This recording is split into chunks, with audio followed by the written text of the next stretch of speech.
আকাশবাবু তার মেয়ে টিনার বিয়ে দেবে বলে ঠিক করে, কিন্তু টিনা এই মুহূর্তে বিয়ে করতে চায় না, কারণ তার এখন মাত্র 25 বছর বয়স। তাই সে তার বন্ধু বান্ধবীদের সঙ্গে পার্টি করতে চায়, ছোট ছোট জামা কাপড় পরতে চায়, আর এদিক সেদিক ঘুরে বেড়াতে চায়। সেই জন্য টিনা ঠিক করে যে তার বাবা যে ছেলেকেই বিয়ে করার জন্য ঠিক করুক না কেন, সে কিছুতেই বিয়ে করবে না। সে নিজের বিয়ের দেখাশোনা ক্যান্সেল করে দেবে। একদিন আজকে প্রীতমর মা কমলা দেবীকে নিয়ে দেখতে আসবে, তাই সময় মতো কলেজ থেকে ফিরে আসবি, তোকে যেন বলতে না হয়। আর হ্যাঁ, ফোন করলে ফোন ধরবি, ফোন সুইচ অফ রাখবি না বলে দিলাম। তোমাকে কতবার বলেছি বাবা, আমার বিয়ের জন্য কোনো রকম কোনো ছেলে দেখবে না, কিন্তু তুমি আমার কথা শুনবে না। যত সব কেলাস মার্কা মাথায় তেল দেওয়া সব ক্যালানি ছেলেগুলোকে ধরে নিয়ে আসো, আর আমাকে বিয়ে ক্যান্সেল করতে হয়। I hate marriage. হ্যাঁ, ক্যান্সেল তো করবি, এখন তো তোর ওড়ার সময়। আমি তো ডানা কাটতে চাই, যত তাড়াতাড়ি তোকে ঘাট থেকে নামাতে পারবো ততই আমার মঙ্গল। যা এখন কলেজে যা, তোর সাথে কথা বলতে ভালো লাগছে না। আমার এখন অনেক কাজ বাকি আছে, মিষ্টি আনতে হবে, সিঙ্গারা আনতে হবে, আরো কত কি। আকাশবাবু টিনার কোনো কথাতেই পাত্তা দেয় না, তাই টিনা নিজের বাবার উপর রাগ দেখিয়ে কলেজে চলে যায়। কলেজে যাওয়ার পর টিনা তার বন্ধু বান্ধবীদের সঙ্গে নিজের জীবনের এই গুরুতর সমস্যা নিয়ে আলোচনা করতে বসে। এমন সময় টিনার এক বান্ধবী প্রিয়া তাকে বুদ্ধি দেয়। তুই এত চিন্তা করছিস কেন টিনা? আমার সঙ্গে চল, একটু শপিং করে আসি, দেখবি তোর মন ভালো হয়ে যাবে। আর তোর বাবার কথা মতো তোকে আবার তাড়াতাড়ি বাড়িতেও তো ফিরতে হবে, তাই শপিং না করলে হয় বল? আজকে তোকে ছেলে দেখতে আসবে বলে কথা। আমি এখন মরছি আমার জ্বালাই, আর তুই এখন শপিং করার কথা ভাবছিস? আমার কিন্তু ভালো লাগছে না। তুই আমার সঙ্গে ইয়ার্কি করিস না প্রিয়া, আমি একদম এখন শপিং করতে যাব না। আমি বিয়ে করতে চাইছি না, আর তুই আমাকে ছেলে দেখতে আসবে বলে নেচে নেচে গান করছিস। আরে তুই এত চিন্তা করছিস কেন? চল আমার সঙ্গে চল, তারপর বলছি তোকে কি করতে হবে। এই বলে প্রিয়া জোর করে টিনাকে একটা বড় শপিং মলে শপিং করতে নিয়ে যায়। সেখানে দুজনে মিলে অনেক অনেক শপিং করে, আর প্রিয়া টিনাকে তার স্পেশাল দিনের জন্য সুন্দর করে তৈরি করে দেয়। কিন্তু প্রিয়া টিনাকে এমন ধরনের জামা পরায় যে কোনো ছেলেপক্ষ দেখলেই তাকে পছন্দ করবে না, কারণ টিনাকে সে একটা ছোট্ট ক্রপ টপ এবং ছেঁড়া জিন্স পরিয়ে দেয়। ইস, আমি তোকে ভুল ভাবছিলাম প্রিয়া, তুই কিন্তু দারুণ আইডিয়া দিয়েছিস। এই জামা কাপড় পরে বাবার সামনে গিয়ে দাঁড়ালে বাবা ভীষণ রেগে যাবে, আর ওই ছেলেপক্ষ আমাকে মোটেই পছন্দ করবে না, আমার বিয়েও ক্যান্সেল হয়ে যাবে। Thank you so much. অন্যদিকে প্রীতম এবং তার মা কমলা দেবী টিনাকে দেখার জন্য তাদের বাড়িতে এসে বসে থাকে। আকাশবাবু তাদেরকে খাবার পরিবেশন করে খাওয়ায়, আর ইতিমধ্যে আকাশবাবু বাড়ি বাড়ি তার মেয়েকে ফোন করতে থাকে। কিছুক্ষণের মধ্যে টিনাও বাড়িতে এসে হাজির হয়, কিন্তু টিনাকে দেখা মাত্রই সকলের চোখ একেবারে ছানা বড়া হয়ে যায়, আর আকাশবাবু তার মেয়ের উপর প্রচন্ড পরিমাণে রেগে যায়। তুই তো ভালো করেই জানিস যে আজকে তোকে ছেলে দেখতে আসবে, তবুও তুই এরকম অসভ্যদের মতো জামা কাপড় পরে এসেছিস কেন? যা ঘরে গিয়ে জামা কাপড় পরিবর্তন করে আয়। কেন বাবা, তুমি তো ভালো করেই জানো যে আমি এরকম খোলামেলা পোশাক পরতে ভালোবাসি, আর আমাকে ছেলেপক্ষ দেখতে এসেছে বলে ওরকম বেহেনজির মতো শাড়ি পরে মাথায় ঘোমটা দিয়ে আমি বসতে পারবো না। যারা আমাকে পছন্দ করার তারা আমাকে এভাবেই পছন্দ করবে, তা না হলে পছন্দ করতেই হবে না। আকাশবাবু চাইলেও টিনাকে চুপ করাতে পারে না। অন্যদিকে প্রীতমের মা কমলা দেবী মোটেই টিনাকে পছন্দ করতে চায় না, কারণ সে কোথায় ভেবেছিল তার হবু বৌমা সংস্কারী হবে, কিন্তু এখন দেখছে টিনা একেবারেই নির্লজ্জ। তাই কমলা দেবী টিনাকে খারাপ খারাপ কথা শোনাতে শুরু করে। না না দাদা, এই মেয়ের সঙ্গে আমি আমার ছেলের বিয়ে দিতে পারবো না। এ যা পোশাক পরেছে তাতে আমার সমস্যা নেই, কিন্তু এই মেয়ে যদি এখনই আমাদের এরকম ভাবে অসম্মান করে তাহলে পরে কিন্তু আমাদের সংসারে আগুন জ্বালিয়ে দেবে, কারণ প্রথম দেখার পরেই মেয়েদের স্বভাব চরিত্র বোঝা যায়। আপনি আমার স্বভাব চরিত্র কি বুঝবেন? হ্যাঁ, আমি নিজেই আপনার ছেলেকে বিয়ে করতে চাই না, তাই এখান থেকে বেরিয়ে যান বলছি, আর কোনোদিনও মুখ উঠিয়ে এরকম মিষ্টি খেতে চলে আসবেন না। এই বলে টিনা ছেলেপক্ষকে বাড়ি থেকে তাড়িয়ে দেয়, যার ফলে আকাশবাবুর মনে ভীষণ পরিমাণে আঘাত লাগে। সে তার মেয়েকে বুঝিয়ে উঠতে পারে না যে এখন তার বিয়ের বয়স আর তার বিয়ে করে নেওয়া উচিত। তবুও আকাশবাবু মনে মনে হাল ছাড়ে না, সেও প্রতিজ্ঞা করে যে মেয়ের পাকা দেখা করেই ছাড়বে। দেখতে দেখতে আরো কিছুদিন কাটে, আর একদিন আকাশবাবু টিনাকে না জানিয়েই তার সম্বন্ধের ব্যাপারে পেপারে বিজ্ঞাপন দিয়ে বসে। বাবা, তোমার কি মাথা খারাপ হয়ে গেছে? তুমি আমার বিয়ের জন্য পেপারে অ্যাড দিয়েছো কেন? আমি কি কোনো বিক্রির জিনিস নাকি যে তুমি পেপারে এভাবে অ্যাড দিয়ে আমাকে বিক্রি করবে? আমার কিন্তু মোটেই এসব পছন্দ নয় বাবা। তোমার পছন্দ অপছন্দ অনেক দেখেছি, এইবার আমি আর তোমাকে ছাড়বো না। আমার টাকায় বসে বসে ঘুরবে ফিরবে, খাবে দাবে, আর যখন সম্বন্ধ আসবে তখন তুমি ক্যান্সেল করে দেবে, সেটা মোটেও চলবে না। আর এবার যদি তুমি ক্যান্সেল করেছো, আমি তোমাকে সমস্ত টাকা দিয়ে বন্ধ করে দেবো। অনেক আনন্দ ফুর্তি হয়ে গেছে, এবার সংসার করো। আকাশবাবুর কথা শুনে টিনা ভীষণ পরিমাণে রেগে যায় আর সে নিজের ঘরে গিয়ে দরজা বন্ধ করে দেয়। অন্যদিকে সেদিনই সন্ধ্যাবেলা একটা বড় মাল্টিন্যাশনাল কোম্পানির মালিক রাজ টিনাকে দেখতে আসে। আর টিনাকে দেখতে যেহেতু খুবই সুন্দর, তাই টিনাকে রাজ পছন্দ করে। টিনার সঙ্গে রাজের যখন পাকা কথা হবে, তখনই প্রিয়া টিনাকে ফোন করে। আর টিনা ইচ্ছা করে রাজের সামনে জোরে জোরে কথা বলতে শুরু করে। হ্যাঁ প্রিয়া বল। হ্যাঁ নিশ্চয়ই, তুই প্ল্যানটা ফাইনাল করে দে। আসলে দেখ না, আমাকে একটা হোদল মার্কা ছেলে দেখতে এসেছে, আর ওর সাথে আমার বিয়ের পাকা দেখার কথা হচ্ছে, তাই একটু ব্যস্ত আছি, বুঝতে পারলি? হ্যাঁ রে, আমি তাহলে সমুদ্রে যাওয়াটা ফাইনাল করছি। আর শোন, তুই কিন্তু আজকে রাত্রিবেলা সময় মতো চলে আসিস, কারণ রাত 11টার সময় বাস আছে, আর রোহন কিন্তু আমাদের জন্য অপেক্ষা করবে। ওয়াও, তাহলে তো দারুণ ব্যাপার হবে প্রিয়া। আমি, তুই আর রোহন সমুদ্র সৈকতে গিয়ে খুব মজা করব। আর তুই তো ভালো করেই জানিস রোহানের উপর আমার প্রথম থেকেই ক্রাশ আছে, তাই আমি ঠিক রাত 11টার সময় বাস স্ট্যান্ডে পৌঁছে যাব। এখন রাখছি, বাই। এই বলে টিনা ফোন রেখে দেয়। আর রাজ টিনার কথা শুনে প্রচন্ড পরিমাণে অবাক হয়, কারণ বিয়ের আগে যে মেয়ে তার ছেলে বন্ধুদের সঙ্গে সমুদ্র সৈকতে যাওয়ার কথা বলছে, তাও আবার রাত্রিবেলা, তাকে রাজ মোটেই বিয়ে করতে চায় না। ফলে পাকা দেখা তো দূরের কথা, রাজ সেখান থেকে পালিয়ে বাঁচতে চায়। বলছি কাকু, আমার শরীর না খুব খারাপ লাগছে, আর আমি এই বিয়েটা করতে পারবো না। আমি এখান থেকে এলাম। হ্যাঁ, আপনি বরং আপনার মেয়ের সাথে ওর বন্ধু রোহানের বিয়ে দিন, কেননা আমার সামনেই রোহানের সঙ্গে সমুদ্র সৈকতে যাওয়ার কথা বলেছে। তুমি আমার মেয়েকে ভুল বুঝছো বাবা, আমার মেয়ে মোটেই ওই রকম নয়। আসলে তুমি যাতে বিয়ে ভেঙে দাও, সেই জন্যই ওই রকম কথা বলেছে। তুমি ওর কথায় বিশ্বাস করো না।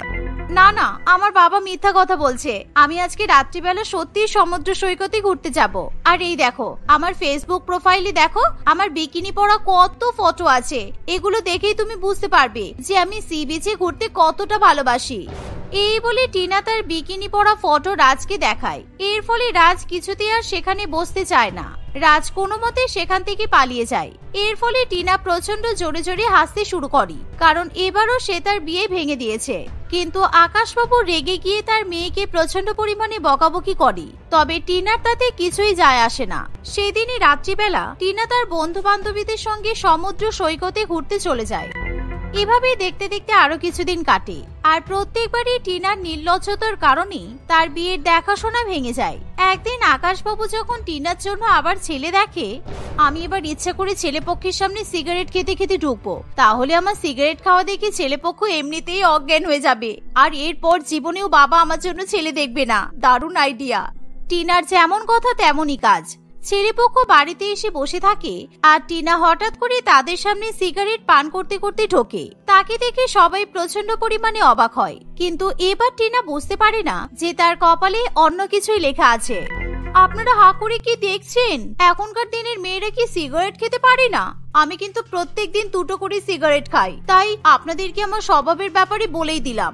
এর পরেও আপনারা আমার মতো মেয়েকে বাড়ির বউ করতে চান? আমি এই মেয়েটাকে আমার বউ করব। ও সিগারেট খাওয়া দেখে আমি ওকে পছন্দ করে ফেলেছি, তাই যে করেই হোক আমি ওকেই বিয়ে করব। তোমরা এই মেয়েটার সাথে আমার পাকা দেখা সম্পূর্ণ করো। শিবমের এমন কথা শুনি টিনা একেবারে অবাক হয়ে যায়। আর টিনা কি বলবে কিছুই বুঝতে পারে না। টিনা ভাবতেও পারেনি তার এরকম বাজে স্বভাব দেখে কোনো ছেলে তাকে বিয়ে করতে রাজি হবে। তাই টিনা এবার কি করবে বুঝতে না পেরে নিজের বিয়ে ভাঙার জন্য নানান রকম কলকাঠি আঁটতে শুরু করে। আমাকে বিয়ে করবেন মানে? আমার বাজে স্বভাব দেখেও আপনি রাজি হয়ে গেলেন? দেখুন, আমার কিন্তু অনেকগুলো ছেলে বন্ধু আছে, আমি ওদের সঙ্গে ঘুরে বেড়াতে পছন্দ করি। আমি ছোট ছোট পোশাক পরি, বেলা 2টো পর্যন্ত ঘুমাই, রান্নাবান্নাও করতে পারি না, আর বাবার প্রচুর প্রচুর টাকা ধ্বংস করি। এরপরও কি আপনি আমাকে বিয়ে করবেন? হ্যাঁ, তারপরেও তোমাকেই বউ করব। এখন ছেলে বন্ধুদের সাথে ঘুরতে যাচ্ছ, যাও। বিয়ের পর আমাদের সাথে ঘুরতে যাবে। আর হ্যাঁ, তুমি বেলা 1টা পর্যন্ত কেন, তুমি সারাদিন ঘুমাতে পারো, কোনো অসুবিধা নেই। কেননা আমার অনেক টাকা পয়সা আছে, আর আমার বাড়িতে 5টা কাজের লোকও আছে। আর তুমি এখন তোমার বাবার টাকা ধ্বংস করছো, পরে আমার টাকা ধ্বংস করবে, তাতে আমার কোনো অসুবিধা নেই। শিবম এরকম কথা বললে টিনা আরো বেশি রেগে যায়, কারণ সে চাইলেও নিজের বিয়ে ভাঙতে পারে না। অন্যদিকে আকাশবাবু মনে মনে প্রচন্ড পরিমাণে খুশি হয়, কারণ এবার শিবম তার মেয়েকে জব্দ করতে পেরেছে। বেস্টি না, তাহলে তোর আর কোনো সমস্যা নেই। আমি এর সাথে তোর বিয়ে দেবো, আর তোর কোনো কথা শুনবো না। আজকে আমি তোর পাকা দেখা সম্পূর্ণ করলাম। এতদিন ধরে বাঘে গরুতে আমার এক নামে জল খেয়েছে, আর এখন এই ছেলেটা এসে আমাকে হারিয়ে দেবে? এটা হতে পারে না। আমি কিছুতেই এই ওভার চালাক ছেলেটাকে বিয়ে করব না। নিশ্চয়ই মনে মনে কোনো বদ মতলব আছে। এভাবেই টিনা চাইলেও কিছু করতে পারে না। টিনার সঙ্গে শিবমের বিবাহ ঠিক হয়। আর দেখতে দেখতে কিছুদিন কাটে, আর টিনা অনেক চেষ্টা করার পরও কিছুতেই নিজের বিয়ে ভাঙতে পারে না। আর এমনই একদিন হঠাৎ করে টিনা তার বান্ধবীদের সঙ্গে শপিং করতে যায়, আর সে নিজের বিয়ে ভাঙার জন্য নানান রকম পরিকল্পনা করে। আর এমন সময় হঠাৎ করে শিবম টিনাকে ফোন করে। টিনা ফোন ধরে শিবমের মুখ থেকে জানতে পারে টিনার বাবার হার্ট অ্যাটাক করেছে, আর সে এখন হসপিটালে ভর্তি। টিনা, তুমি যেখানে আছো তাড়াতাড়ি করে স্টার্লিং হসপিটালে চলে এসো, কেননা তোমার বাবার খুবই ক্রিটিক্যাল কন্ডিশন, হার্ট অ্যাটাক হয়েছে, হসপিটালে ভর্তি হয়েছে। টিনা এরকম কথা শুনে ভীষণ পরিমাণে ভয় পেয়ে যায়, তাই সে চোখে কানে পথ দেখতে পায় না। তাড়াতাড়ি করে টিনা তার বান্ধবীদের সঙ্গে হসপিটালে গিয়ে পৌঁছায়। আমার বাবা কেমন আছে? উনি ঠিক হয়ে যাবেন তো? সকালবেলা একদমই তো ঠিক ছিল, হঠাৎ করে কি হলো কি জানি। শুধুমাত্র বাড়ি থেকে বেরোনোর সময় বাবাকে বলে এসেছিলাম যে আমি কিছুতেই তোমাকে বিয়ে করব না, আর তোমার সঙ্গে বিয়ে ভেঙে দেওয়ার জন্য আমাকে যা করতে হয় আমি তাই করব। আমার মুখে এরকম কথা শোনার পরেই কি বাবার শরীর খারাপ করেছে?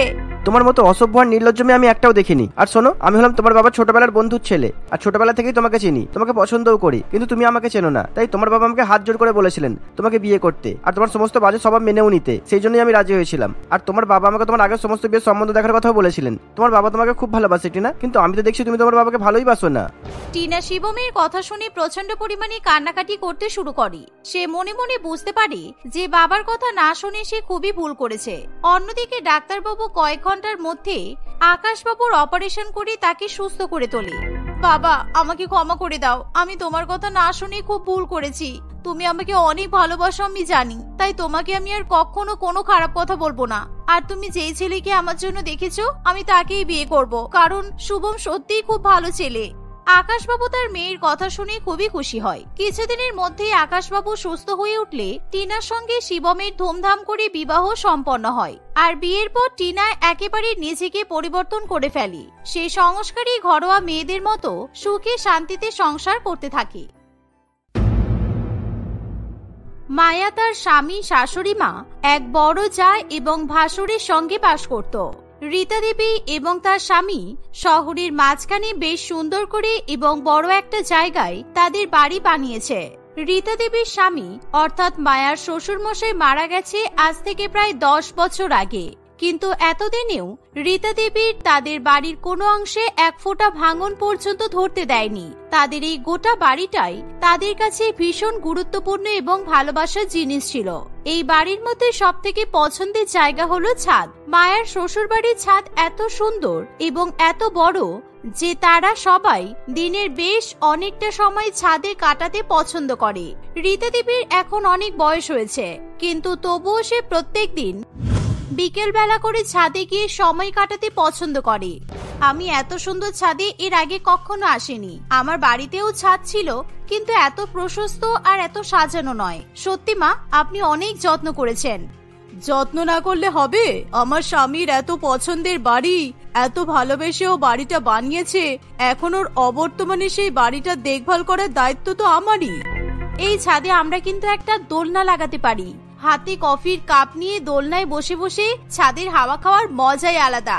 ভাবলেই আমার মনটা আনন্দে ভরে যাচ্ছে। না বৌমা, এই ছাদ যেমন আছে তেমনই থাকবে। বেঁচে থাকতে থাকতে আমি এই ছাদে আর একটা কিচ্ছু ঢোকাতে পারবো না। তাদের দুজনের কথা শুনে রেখা সেখানে চলে আসে। তার মানে আপনার অবর্তমানে আপনি এই ছাদটা নষ্ট করার দায়িত্ব সবার হাতে দিয়ে যাচ্ছেন, তাই তো? ছাদে একটা দোলনা বসানো মানে তো ছাদটা নষ্ট করা নয় দিদি ভাই। আমি তো ছাদটা সুন্দর দেখতে লাগবে সেই কারণেই দোলনার কথা বললাম। তোমরা কেউ আমাকে ভুল বুঝো না প্লিজ। এই ছাদ, এই বাড়ি আমার কতটা নিজের সেটা তোমরা খুব ভালো করেই জানো। আমি বেঁচে থাকতে এই বাড়ির কোনো ক্ষতি আমি হতে দেব না। এতদিন যেভাবে আগলে রেখেছি সেভাবে মৃত্যু পর্যন্ত আগলে রাখবো। তবে আমার অবর্তমানে তোমরা কি করবে সেটা সম্পূর্ণ তোমাদের ব্যাপার। আমি তো ভেবেই নিয়েছি শাশুড়ি মা মারা গেলে আমি ছাদে একটা রুফটপ ক্যাফে খুলবো। আজকাল এই ধরনের ক্যাফেগুলোর ভীষণ চাহিদা, আর আমাদের মেন গেট থেকে সোজা ছাদে আসার সিঁড়ি আছে, তাই কাস্টমারদের বাড়ির ভেতর দিয়ে আসতে হবে না। আমি জানি আপনার অবর্তমানে আপনি কোনো না কোনো ভাবে ঠিক এই ছাদেই থাকবেন। এভাবেই সময় কাটতে থাকে। সময় এবং বার্ধক্যের ভারে রীতা দেবী ৭৫ বছর বয়সেই পরলোক গমন করে। রীতা দেবীর শেষকৃত্য মিটে যাওয়ার পর থেকেই তাদের বাড়িতে ছাদ নিয়ে অশান্তি শুরু হয়ে যায়। মায়া কিছুতেই তার শাশুড়ি মায়ের পছন্দের ছাদকে বিন্দুমাত্র নষ্ট করতে চায় না, আর অন্যদিকে রেখা ছাদে ক্যাফে বানানোর জন্য একেবারে পাগল হয়ে ওঠে। এই ছাদটা তো তোর একার নয়, এটাতে তোর যতটা অধিকার ততটা আমারও অধিকার আছে। তাহলে আমি তোর কথা শুনে আমার স্বপ্ন কেন জলাঞ্জলি দেব? তোমার স্বপ্ন স্বপ্ন, আর মায়ের ভালোবাসার কোনো দাম নেই তোমার কাছে? তুমি এত স্বার্থপর কেন দিদি ভাই? যে মানুষটা বাড়ির ছাদে একটা দোলনা রাখতে দিতে চাইনি, মানুষটা মারা যাওয়ার পরে তুমি বাড়ির ছাদে ক্যাফে বানাবে? হ্যাঁ বানাবো, শুধু শুধু ছাদটা পড়ে থাকতে থাকতে একদিন তো নষ্ট হয়েই যাবে। মা যেভাবে ছাদ পরিষ্কার করতো সেভাবে পরিষ্কার করার ধৈর্য না তোর আছে আর না আমার আছে, তাহলে এসব ভেবে কি লাভ? তোমার কাছে মায়ের ভালোবাসার কোনো মূল্য নাই থাকতে পারে, কিন্তু আমার কাছে আছে। আমি কোনো মতে এই ছাদে তোমাকে ক্যাফে খুলে তো দূরের কথা, একটা চেয়ারও তুলতে দেব না। কিন্তু মাকে এই ছাদের দলিল তোর হাতে দিয়ে গেছে, না দিয়ে গেলে এত বাড়াবাড়ি করার সাহস তুই পাচ্ছিস কোথা থেকে? আমি শুধুমাত্র মায়ের পছন্দের জিনিসটাকে সংরক্ষণ করতে চাইছি, সেই কারণেই আমি মায়ের ছাদটা আগের মতো সুন্দরভাবে সাজিয়ে রাখতে চাই। এইভাবেই তাদের দুজনের মধ্যে তুমুল ঝগড়াঝাটি অশান্তি শুরু হয়ে যায়। মায়া কিছুতেই বুঝে উঠতে পারে না রেখাকে সে কিভাবে থামাবে, আর রেখাও মায়ার এই বোকা বোকা আবদারটা কিভাবে নাকচ করবে সেটাও বুঝে উঠতে পারে না। বিকালবেলা তাদের দুজনের স্বামী অফিস থেকে ফিরে এলে তারা যে যার মতো করে তাদের স্বামীদের সঙ্গে এই ছাদ নিয়ে আলোচনায় বসে। মায়ের কাছে সমস্ত কথা শুনে তার স্বামী অজয় বেশ অবাক হয়। আমি এখনো বিশ্বাস করতে পারছি না যে বৌদি এই ছাদটাকে নষ্ট করার জন্য এমন বুদ্ধি লাগিয়েছে। এই ছাদটা আমাদের মা বাবার কত পছন্দের, সেটা কি বৌদি ভুলে গেছে? আমি এটা বলতে তো চাইনি, তবে না বলেও পারছি না। আমার মনে হয় তোমার দাদাও এটাই চায়। দাদা চাই বলেই তো বৌদি এত ঔদ্ধত্য দেখিয়ে ছাদ নিয়ে আমার সঙ্গে ঝগড়া করতে পারছে। দাদা কেন চাইবে মায়া? দাদা তো জানে এই ছাদটা মা বাবার কত আপন। দাদা এরকম করবে বলে আমার তো মনে হয় না। বৌদির একার ইচ্ছাই ছাদে ক্যাফে হবে এটা তুমি ভাবলে কি করে? তোমার দাদা যদি এই জিনিসগুলোকে প্রশ্রয় না দিত তাহলে দিদির মাথায় ক্যাফে বানানোর চিন্তাটাই আসতে পারতো না। এই কথা শুনে অজয়ও বেশ চিন্তায় পড়ে। তার চিন্তাধারাও একেবারে তার স্ত্রী মায়ের মতোই। মায়া যেরকম ভালোবাসার জিনিসগুলোকে আঁকড়ে ধরে বাঁচতে জানে, অজয় ঠিক সেরকমই। তার দাদা এবং বৌদি একেবারে যেন অন্য গ্রহের মানুষ ছিল। তাদের ব্যবহার এবং কথাবার্তা শুনলে মনে হয় তারা যেন রীতা দেবী মারা যাওয়ার জন্য অপেক্ষাই করছিল। তাই শাশুড়ি মা মারা যাওয়ার 2 সপ্তাহের মধ্যেই তারা ছাদ ভেঙে ক্যাফে বানানোর সিদ্ধান্ত নিতেও একবারের জন্য ভাবেনি। মায়ের সাথে কি কি কথা হয়েছে সেই সব কথা রেখা তার স্বামী অরুণকে বলে। তোমাকে কিন্তু আমি কয়েকদিন আগেও বলেছি যে এই রুফটপ ক্যাফে থেকে আমরা কত টাকা রোজগার করতে পারবো। আমাদের এলাকাতে আশেপাশে এরকম একটাও ক্যাফে নেই, আর আমাদের ছাদের মতো এরকম সুন্দর ছাদে যদি একটা ক্যাফে হয় তাহলে লোকের ভিড় সামলানো যাবে না। মিলিয়ে নিও আমার কথা। সেসব তো জানি, কিন্তু ভাই ওর বউকে মানাবে কিভাবে সেটাই তো বুঝতে পারছি না। ওরা যে ঝামেলা শুরু করেছে তাতে মনে হয় না পাড়ার লোক না জানাজানি করে ওরা শান্তি পাবে বলে। তাহলে ওরা পাড়ার লোক জানানোর আগেই আমি আমাদের ছাদে ক্যাফে খোলার সমস্ত ব্যবস্থা করে নেব। সেটা কিভাবে সম্ভব? মায়া তো প্রত্যেকদিন ছাদে যায়, ও তো এখানে ঘর সংসার করতে নয়, মনে হয় যেন বাড়ির ছাদে দিন কাটাতে ওই বাড়িতে এসেছে। এসব কথা বাদ দিয়ে আমি যা বলছি শোনো না। আমরা প্রত্যেকদিন একটু একটু করে জিনিস এনে রাত্রিবেলা করে ছাদে তুলতে থাকবো। বিকেলের পর আর ছাদের দিকে কেউ যায় না। আমরা ছাদের ছিলে কোঠার পেছনে সব জিনিসগুলোকে লুকিয়ে লুকিয়ে রেখে দেব। তোমার ছোট যত পুরো ছাদ পরিষ্কার করে, তখন যদি দেখতে পেয়ে যদি আমাদের সমস্ত জিনিস নামিয়ে নিতে বলে তখন? তাহলে আমি এমন একটা ব্যবস্থা করব যাতে 1 থেকে 2 মাসেও ছাদে যাওয়ার কথা তো দূর, কেউ বিছানা থেকে নামার কথাই ভাবতে না পারে। এভাবেই তারা স্বামী স্ত্রী দুজনে মিলে মায়ার ক্ষতি করার জন্য নানান রকমের ফোন দিয়ে আটতে থাকে। শুধুমাত্র একটা ছাদের আধিপত্য পাওয়ার জন্য তারা এত নিচে নেমে যায় যে তারা তাদের থেকে বয়স এবং সম্পর্ক ছোট একজন মানুষের ক্ষতি করার আগেও দুবার ভাবে না। এভাবে আরো 2-1 দিন কাটে। একদিন মায়া স্নান করতে গেছে, এমন সময় রেখা বাথরুমের দরজার বাইরে বেশ কিছুটা শ্যাম্পু ফেলে রাখে। মায়া স্নান করে বেরিয়ে সেই শ্যাম্পুতে পা পিছলে পড়ে যায়। এই ঘটনায় তার প্রচন্ড আঘাত লাগে। সে পা নাড়িয়ে বিছানা থেকে নামতে পর্যন্ত পারে না। আহারে, খুব লেগেছে তাই না? এত অসাবধানতা বজায় রেখে চললে তো হবেই। বাথরুম থেকে বেরোচ্ছিস, একবার চারিদিকটা দেখে তো নিবি। বাথরুমের সামনে শ্যাম্পু পরে থাকবে, এটা তো অদ্ভুত কোনো ঘটনা নয়, তাই না? আমি তো সবাইকে বলেছি যে আমি পা পিছলে পড়ে গেছি, কিন্তু আমি কিভাবে পিছলে পড়েছি সেটা তুমি কাউকে বলিনি। আমি তো অজয়কেও বলিনি, তাহলে দিদিভাই কিভাবে জানলো? এভাবে চুপ করে মনমরা হয়ে না থেকে আমার সাথে কথা বল, তাহলে দেখবি মনটা একটু ভালো লাগবে। আজকাল তুই ছাদে যেতে পারছিস না, তাই এমনিতেই তোর মনটা খারাপ আছে, আমি বুঝতেই তো পারছি। আমার মন খারাপ নেই, এরকম ছোটখাটো অ্যাক্সিডেন্ট তো হতেই থাকে। এই ব্যথা আর কতদিন? তারপর তো আমি রোজ দুবেলা করে ছাদেই যাব। আমার ছাদের গাছগুলোতে কতদিন জল পড়েনি কে জানে। তুই চিন্তা করিস না ছোট, আমি ওগুলোতে জল দিচ্ছি তো। এখন ছাদে আসার কথা তোকে ভাবতেও হবে না। না মানে তোর পায়ে ব্যথা তো, সেই কারণেই বললাম। রেখার একটার পর একটা কথা শুনে মায়ার ভীষণ অদ্ভুত লাগে, কিন্তু এমন অবস্থায় তার কিছু করারও থাকে না। দিনের পর দিন তার ছাদে যাওয়া হয় না। মায়া একদিকে তার পা ভাঙার জন্য চিন্তায় অস্থির হয়ে ওঠে, আর অন্যদিকে রেখা এবং অরুণ তাদের ছাদ ভেঙে নতুন রুফটপ ক্যাফে খোলার জন্য সব রকমের ব্যবস্থাই করতে থাকে। দিনের বেলা সবার সামনে দিয়ে ছাদে চেয়ার টেবিল এবং আরো নানান রকমের জিনিস তুললে সবার চোখে পড়বে এবং মায়া না পারলেও অজয় অশান্তি করবে। এই ভেবে অরুণ এবং রেখা দুজনে রাত্রিবেলায় একটু একটু করে ক্যাফে বানানোর সমস্ত জিনিসপত্র ছাদের উপর তুলতে থাকে। এদিকে মায়ার শরীর অসুস্থ দেখে মায়ার বোন কোয়েল তার সঙ্গে দেখা করতে আসে। তোদের শাশুড়ি মা মারা যেতেই তোদের বাড়িতে এমন হয়ে গেল। আগে কত সুন্দর হাসি খুশি একটা প্রাণোচ্ছল ব্যাপার ছিল এই বাড়িতে, এখন কিরকম যেন গুমট গুমট ব্যাপার তৈরি হয়েছে। তুই সুস্থ থাকলে তাও বাড়িতে একটু হাসি খুশিতে থাকতো, যাতে এই সমস্ত কিছু না হয় আর লোক চক্ষুর আড়ালে গিয়ে নিজেদের কার্য সাধন করতে পারে। সেই কারণেই তো আমাকে অসুস্থ করানো হয়েছে বোন। তুই কি বলছিস এসব? কে তোর সাথে এরকম করবে, আর কেনই বা করতে যাবে? এই বাড়িতে তো যা আছে সব দুজনের সমান ভাগে ভাগ হবে, শুধুমাত্র তোর শ্বশুর বাড়ির এই ছাদটা ছাড়া। ওই ছাদটাই তো আসল। আমার মন বলছে ওই ছাদে দাদা আর দিদি দুজনে মিলে কিছু তো একটা করছে, আর সেটা যাতে আমি দেখতে না পাই সেই জন্যই ওরা আমার পায়ের এমন অবস্থা করেছে যাতে আমি হাঁটাচলাও করতে না পারি।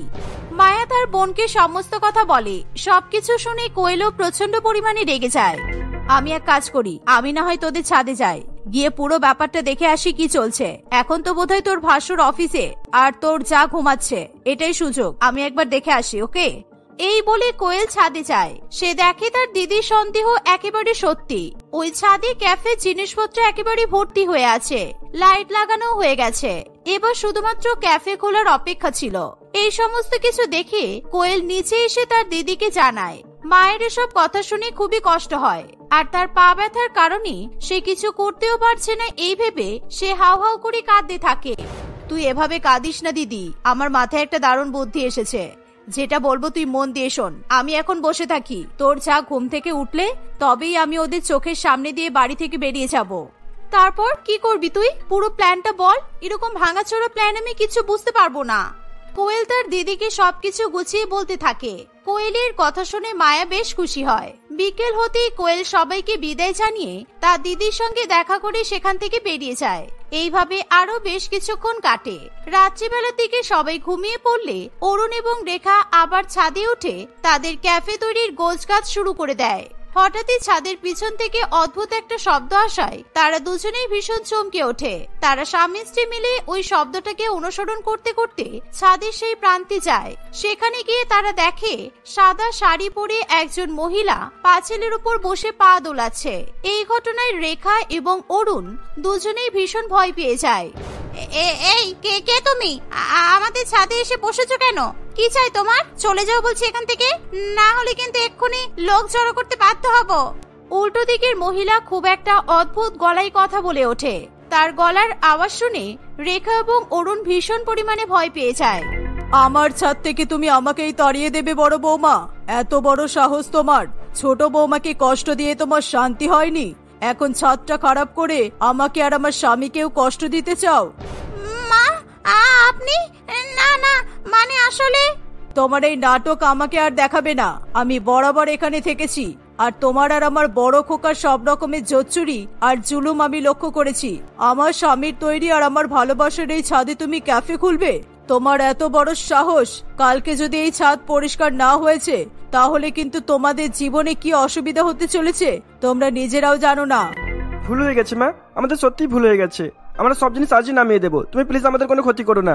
টাকার সম্পত্তি লোভে একেবারে অন্ধ হয়ে গিয়েছিলাম। তুমি প্লিজ আমাদের ক্ষমা করে দাও মা। এই বলে রেখা এবং অরুণ চোখ নামিয়ে হাত জোড় করে ক্ষমা চাইতে থাকে। কিছুক্ষণ পরেই তারা লক্ষ্য করে সেই সাদা শাড়ি পরা মহিলা আর ওখানে নেই। তারাও ভয় পেয়ে তাদের সমস্ত জিনিস ছাদ থেকে আবার নামিয়ে নেয়। আসলে মায়ের বোন কোয়েল বাড়ি থেকে বেরিয়ে গিয়ে পেছনের দরজা দিয়ে সোজা ছাদে উঠে পড়েছিল, কারণ মেন গেট থেকে তাদের ছাদে ওঠার রাস্তা একদম সোজাসুজি ছিল। সে সাদা শাড়ি পরে এবং রীতা দেবীর অভিনয় করে এইভাবে তার দিদির শ্বশুরবাড়ির ছাদকে রক্ষা করে। এসব জেনে মায়া প্রচন্ড খুশি হয়। কয়েকদিন পর তার পা একেবারে ঠিক হয়ে যায়। সে আবার প্রত্যেকদিন ছাদে গিয়ে সময় কাটানো শুরু করে।